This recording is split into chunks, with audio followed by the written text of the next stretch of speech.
All right, here we go. Where am I at on this market? Well, we did a big inner circle call yesterday, a live call with a few hundred of you guys, actually. It was pretty incredible how many of you guys showed up, which was awesome to see.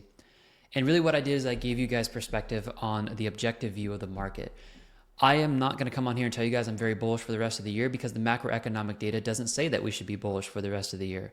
I think people are looking at the historic returns of Bitcoin and they're expecting to see something amazing. And I know, guys, we all would love to see the 2017 bull run where November puts in a 53% and a 38%, but we have not seen the October move and the Uptober that everybody wanted. We're going to end October, I think, most likely negative.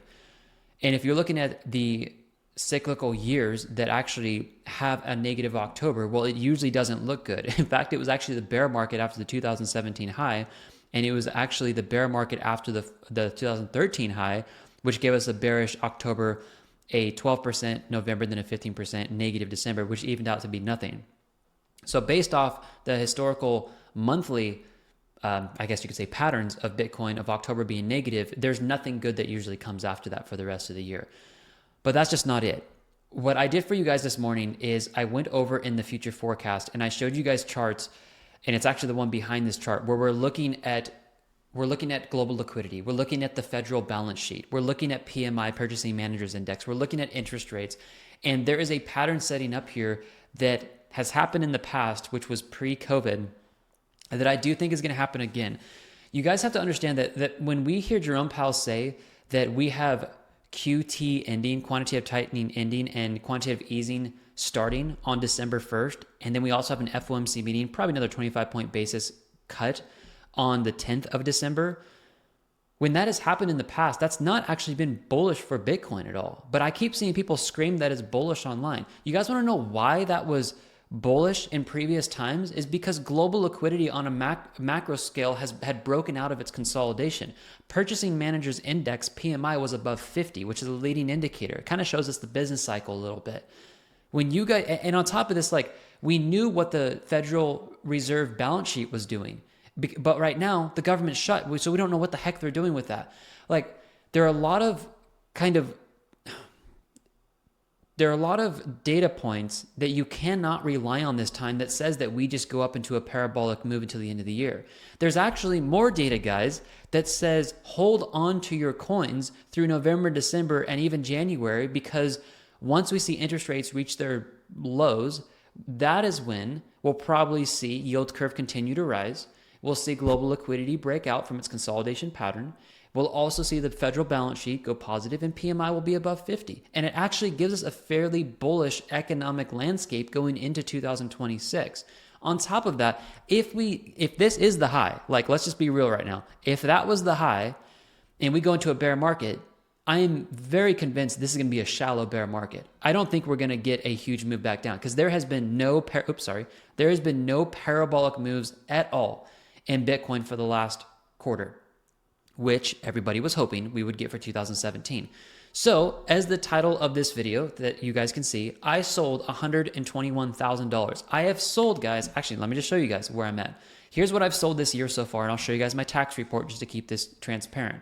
With knowing all this data behind the scenes, I have $379,000 of profit that I've taken. It's over a $500,000 with principal if you put that in there.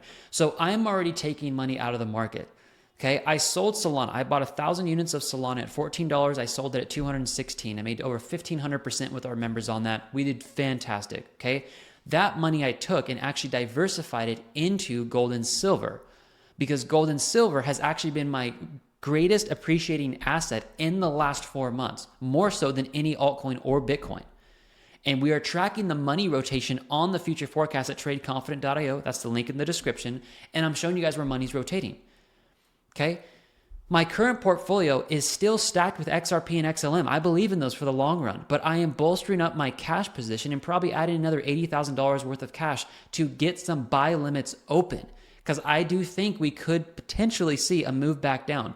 Do you guys know what happened last time we shifted from QT to QE? Bitcoin actually went down. Why? So do you know that? Why are we all expecting that the market just races up on December 1st when Bitcoin, I just showed you guys this morning, actually went down over 50% when we shifted from QT to QE? Well, I think it was because the macroeconomics of global liquidity and the other federal balance sheet, we didn't see a lineup. Let me show you guys this morning in this future forecast. It will be worth the money. I'm giving you guys 25% off the membership, so enjoy that.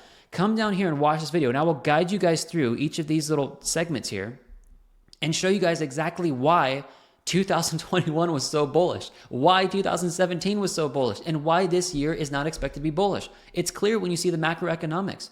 And then from there, you guys can see what my risk management plan is and what I'm doing going forward. Okay, I'm getting ready for this to be an unexciting fourth quarter. I don't think we're going to go all the way straight up to 150 to 160,000 by the end of the year. If we do, I'll be excited and I'll be thrilled with you guys. I still have $1 million in the market, but I am absolutely been taking profits on the way here because I know, let me just throw this chart on real quick. If you guys look at the normal cycle ending of Bitcoin marked out by the green backgrounds here, the brighter green they get, usually it marks the end of a cycle, then we've got to understand that as we get closer to the end here, we potentially could see bear markets. And we could potentially see our bear markets. Well, look at where we're at. Okay, guys, what are you going to do with that data? So I don't mean to be rude, and I apologize if I'm coming across that way. I'm trying to challenge people because I think there's narratives online that people are just so gung-ho bullish or so gung-ho bearish, and I actually don't think either are right. I think there needs to be a hedge play right now. Wait for equilibrium to break and then go pedal to the metal on bullishness or bearishness after that. But hedge in uncertainty and then allow your positions to be confirmed with confirmation of momentum and price and macroeconomics. That, I think, is where we need to head. Last but not least, guys, volume bubble. This is an indicator that we released to you guys. We need to get Bitcoin above these areas. So let me just call out these prices for you guys real quick on here. So volume bubbles, if we actually turn on the support and resistance squeeze lines here, we got to get Bitcoin above 123,000 and above 126,000 to squeeze all the shorts and the sells that went through. This is real API volume, guys, on these bubbles here. And if you want to know what those volumes are, you go over here and you turn on the volume. And you can actually see exactly what the volume is. So at this moment, when I look at the chart where we're at, we're still bullish because Bitcoin is not broken below its ascending support line or its descending support line, and we're not below the 50-week moving average. So at the moment, I think we should be holding, if not maybe picking up some lower positions for altcoins. When this and if this does break, I'm taking a hedge before that potentially happens, so I don't have to suffer through Bitcoin going down potentially another 8%, which my altcoins are probably going to crash another 16 to 20%. I'm starting to set up buy limits right now. And next week in the future forecast, I'm going to show you guys the buy limits I'm setting up for XRP, XLM, and SHIB based off all this data that I know.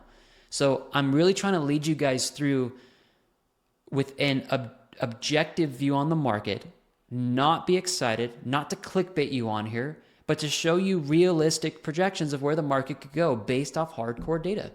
And that's how I make my decisions. So you guys saw my portfolio. If you guys would like to join and see everything that I'm seeing, then grab membership at tradeconfident.io. The full video is ready to go here for you guys on the front here, October 31st. Watch this.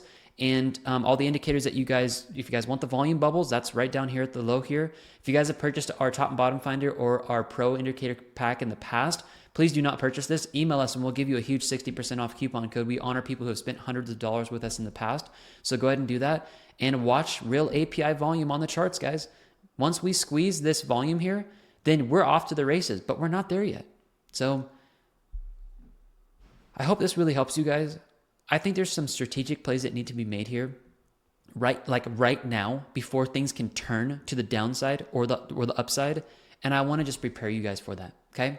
I love you guys. Have a great day. Really enjoy that future forecast. Take all that information in, and I'll let you guys know what I'm doing with my portfolio next week, which is most likely going to be setting up a ton of buy limits. And I'll share with you guys what those are. All right, guys. God bless. And I'll see you guys in the next video. Have a great weekend and see you guys in the future forecast. Bye-bye.